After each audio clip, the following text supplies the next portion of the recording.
Today's speech, the objective is to have an understanding of what mentoring is, specifically in a Toastmaster setting. And so to start off, by definition, one of the definitions is a mentor is somebody who's an experienced or a trusted advisor.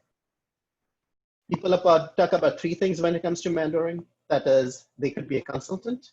That means they have that experience in the field that you're going into. Specifically here in Toastmasters is a different world altogether, so that they can introduce to facets related to Toastmasters quickly, and then you can submerge in it quickly.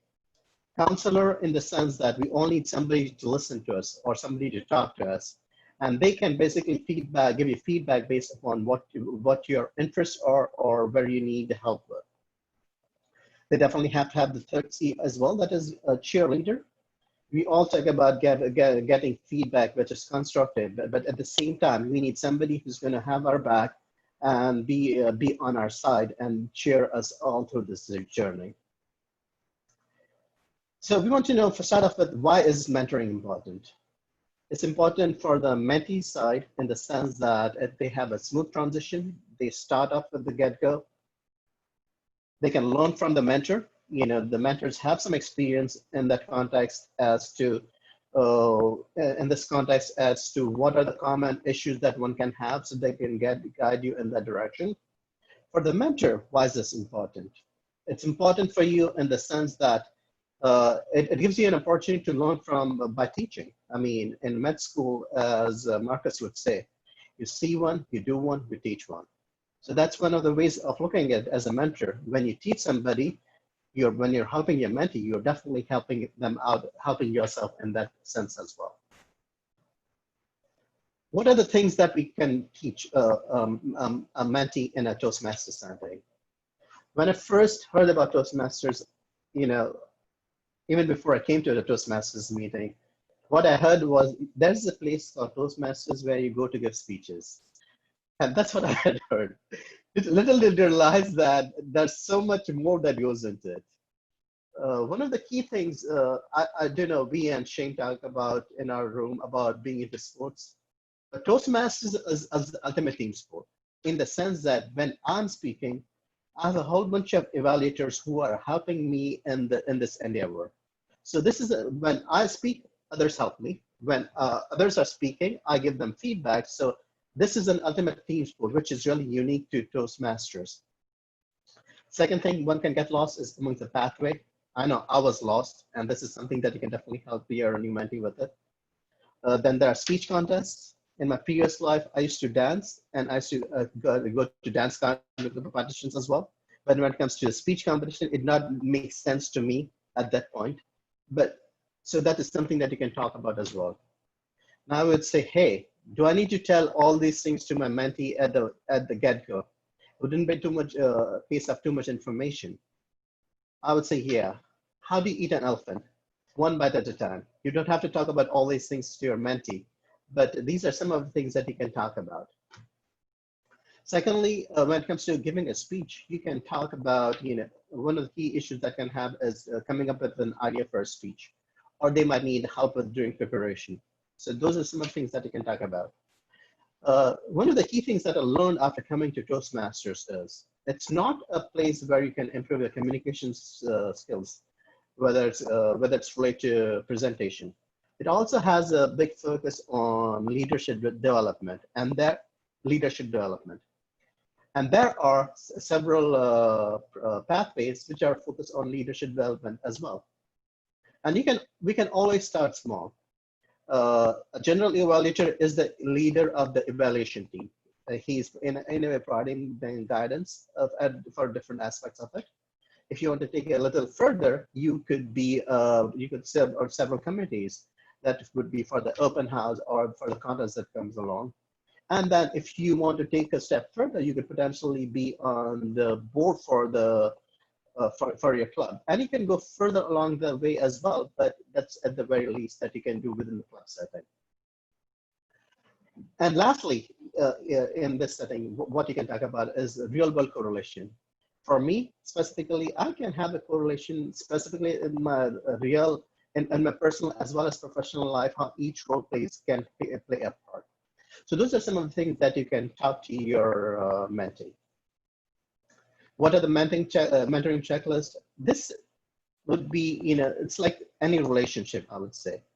Uh, you have to understand the golden rule as well as the platinum rule. Golden rule means treating them as you would want you to be treated. And the platinum rule would be how they would want to be treated. So you have to take that into consideration as well. So you can start off by clearly clarifying the expectations, making it clear as to what the goal expectations are. Being available, I think we all have very limited time, but at the very least, the mentee should feel comfortable approaching you, help them with the goal setting, be really patient. Every person are at different stages of development and it's their own journey. And everybody is going to hit the ball out of the park on the first go. Being positive specifically, I would say you have to think about this development like a stock market, right? If you look at the Dow Jones index, if 5-10 years down the line, it will ultimately be going up. But there will be ups and downs in between. So there will be speeches which might be good, some might not be good. So, but still focus on the positive, provide them encouragement when needed. And I would say not push but not push.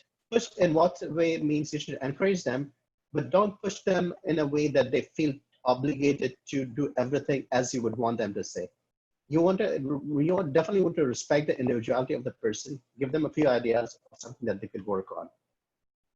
When I think one of the key things would be initial contact that happen. When you are connected to your mentee, you want to reach out to them at the very least right away, at least within the 48 hours or so, and try to figure out a time to meet them. In the first meeting, you can talk about objectives and goals.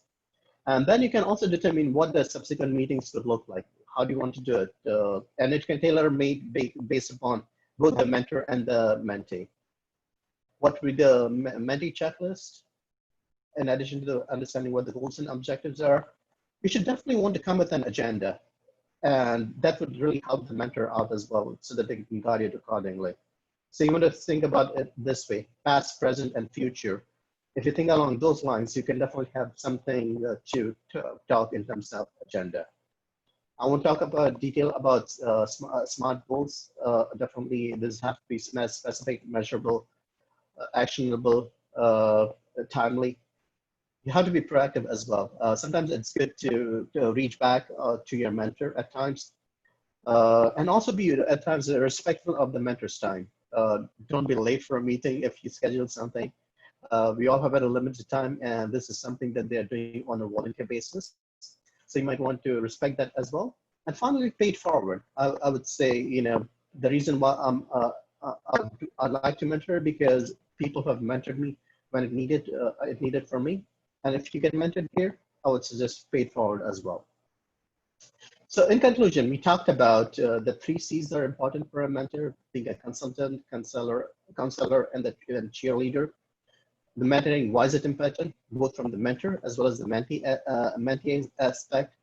What you can talk about, as we talked about, it's as bite size, catering to individual needs. When you have to figure out, how things work for you between both the mentor and mentee. How, I would say, follow the diamond rule, and the mentee, they have to definitely be part of this process as well, and make sure that you respect the time of the other person as well. Now, if you are still in that situation, hey, shit, half of our have never been mentors. Why would you not want to be a mentor? I would say something very simple. There's a saying, if Jeanette can do something, anybody can.